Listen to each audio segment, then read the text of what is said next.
that means, if that means just blocking out a chunk of time, whether it's a few times a week or even once a week, knowing that this is your time to go clock in. There's something about not waiting for inspiration, and just going, well, I'm going to go clock in and see what happens. And something about, whether you've got a studio, whether there's a place in your house, whether you're a writer, whether you're an actor, whatever it is, just what is like that ritual? I mean, is it just coming and sitting in front of your notebook? Is it whatever that is? Just making time for that and keeping a notebook, whether it's like, even if it's just notes in your phone. I mean, my notes are freaking nuts on my phone. I would be like devastated if they went away, or maybe it would be a good thing, maybe a cleansing.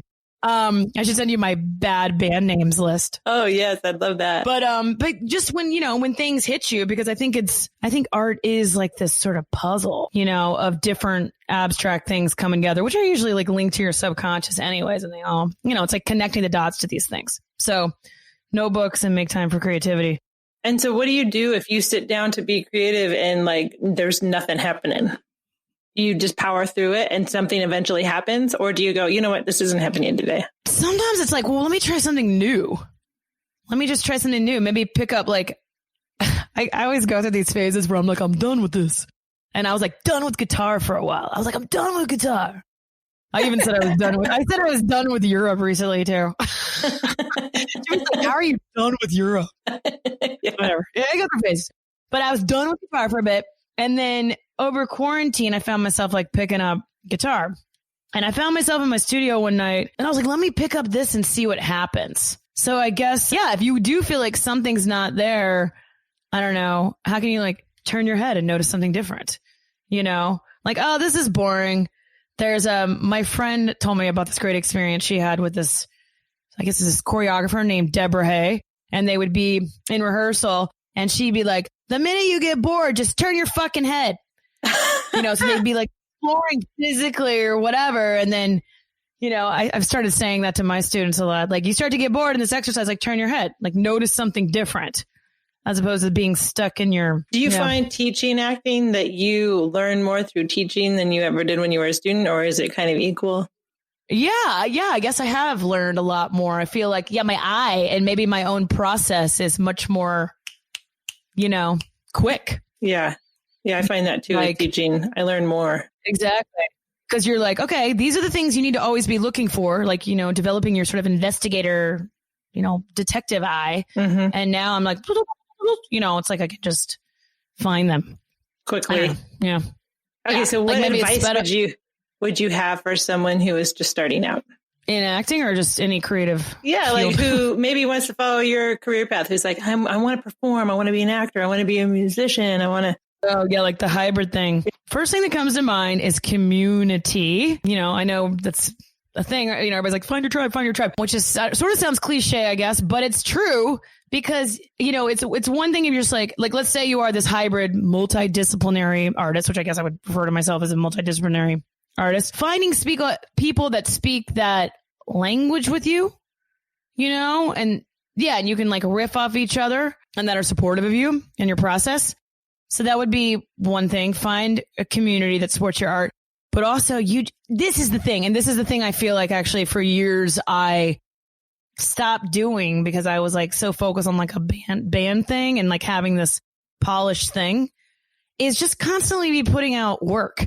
And it doesn't have to be, like I said, this polished thing. It could be going to open mics. It could be going to like a jam session. It could be, especially there's a lot of opportunities like this now, is maybe like a variety night that's like, oh, are you a poet? Are you a live painter? Are you whatever it may be? Even if you're a writer, like joining a writer's room, and I know you're doing that a lot, is sharing your work.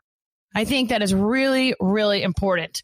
Is we create these things and we like hold on to them, or we try to like turn it into this like polished gem. And like you said, there's always new stuff that wants to come out. If we're holding on to one thing, how are we making space for the next? I'm not saying don't hone and don't, No, but you have to create. And it's like the more that you create, then you'll have a huge body of work, and then you'll have those best pieces that kind of rise to the top that are excellent.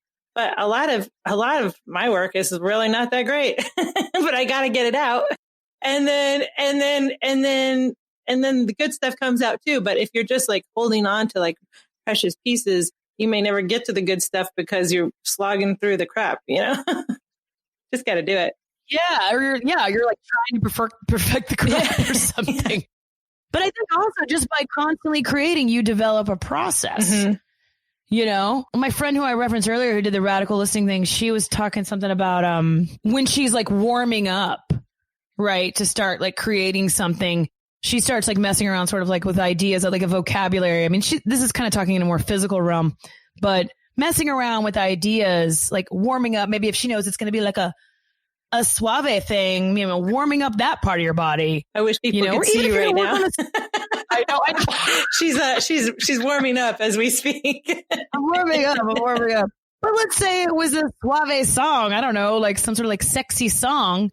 If you were going to start creating that, maybe as you're warming up or setting up your studio, you're listening to songs like that. Mm-hmm. Oh, yeah. I forgot what the question was. What was it? We were just talking about how you got to put out work and process. Yeah, process. Yeah. I find that helps me both in writing and in music. I'm definitely, influenced by, if I'm writing a certain thing or a certain scene, maybe there's a certain song that I just will play like 60 times in a row because that's the vibe of the scene. Or same with music. If there's like, if I want to do a track that kind of feels a certain way, I might listen to some other tracks that kind of feel that way. And just to get that feeling and keep making work, find ways to put it out. And it doesn't have to, like I said, I mean, it could be like a 10-minute thing. Like I was in San Francisco in like the early years. I was part of this group called The Field, which I don't think exists anymore. But every week it was like 8 to 10 of us would meet and share what we were working on. And you would get feedback. Cool. And it wasn't feedback like, oh, that was cool, that was bad. It was more like, I didn't understand when you walked across the room, grabbed the piece of pizza, and then threw it in the corner or something like that. You know what I mean? It would be like, yeah. No, it was actually like good feedback, actionable feedback. Absolutely. And you could obviously direct it too. It'd be like, I'm really trying to work out this one thing. And that was so powerful because it was nice and light deadlines. And for a while last year, 2019 or 18, I don't know, for about 6 months, I was doing these artist salons with some buddies. And mostly we did it at my house, but then we switched locales a few times. And everybody, and we were talking from painters to performers to musicians, actors, whatever, dancers. We'd share, you would have the floor for 15 minutes to do whatever you wanted. And then we'd have a discussion. And it was great because it created these nice and light deadlines. Yeah. And I think that I worked out STUNTDRIVER in that. Oh, really? Yeah. I worked out like a lot of like the theatrics. I think that's another thing that you just mentioned that I think is really important, especially for for everyone. But when you're starting out too, is that, to be a generous community member. So that means like, if you want feedback, you've got to give good feedback. You want people to show up at your shows, you got to show up for people because especially I feel like in Los Angeles, a lot of people come there to like see what they can get. And if you are an artist who sees what they can give, it just goes a lot further, in my opinion. Yeah, no, you're absolutely right. Yeah. Well, we have been talking for over an hour and it's just fascinating. Where is a good spot for people to find you? Like, where's a couple good spots where people can find you online and support you? For STUNTDRIVER stuff, you could just go straight to the website, which is STUNTDRIVERmusic.com. Okay. And that'll link you to like all the social media. That's just the easiest way. It'll sync you and link you to all the stuff. You can sign up for a mailing list there. And I'm really bad about making just like a normal website that links and syncs you to all my stuff. That's like on the admin list. It's like been going on for years, but it'll happen this quarantine. It will. If you want to know more about the rock and roll fitness thing, Tomahawk Training, it's all about fitnesses everywhere. TomahawkTraining.com just takes you to the YouTube page, but there's also an Instagram. And if you just straight up go to my Instagram, my personal one, it's Tomahawk is Kym Priess to just, keep you guessing on all the names. So that's Tomahawk, TOMAHAWK is my name, which is KYMPRIESS. I don't think people would have guessed the Y. You're tricking them with the Y. Yeah. Yeah. All right. Okay. Toe Cracks, what's up? Yeah. Thanks for being on. Thanks so much, Coop. Oh my gosh. Wasn't that such a fun interview? I literally just sat laughing my butt off the whole time I was editing it. She's just so much fun and such an incredible artist and someone I really admire. So I hope you enjoyed hanging out with Kym Priess as much as I did. Some key takeaways for me were, 1, find your community and be a generous community member. Look for what you can give as opposed to what you can get. Number 2, constantly be putting out work. You got to keep making work in order to get to the good stuff, right? And number 3, share your work. Find ways to put it out. Don't be so precious about it. Just get your work out there. And number 4, if you're looking for feedback, you need to give feedback and not just, oh, that was good, but really actionable feedback that someone can put into place in order to make their work better. And if you're asking for feedback, be specific about what you're looking for. Don't just say, hey, can you tell me what you think? But be specific. Hey, can you tell me what you think? Do you think that this chorus works? Or do you think that this color works? Whether you're a musician or a painter or whatever, just ask for specific feedback so that your feedback giver can give you information that will actually help you. Number 5, carry a notebook for when those moments of inspiration strike. Yes, people do use their phones, but there is something kind of cool and creative about writing it down. But whatever, carry something with you so that you can capture your inspiration when it strikes you. And number 6, make time for creativity. Have a time each week when you clock in, whether you're feeling inspired or not,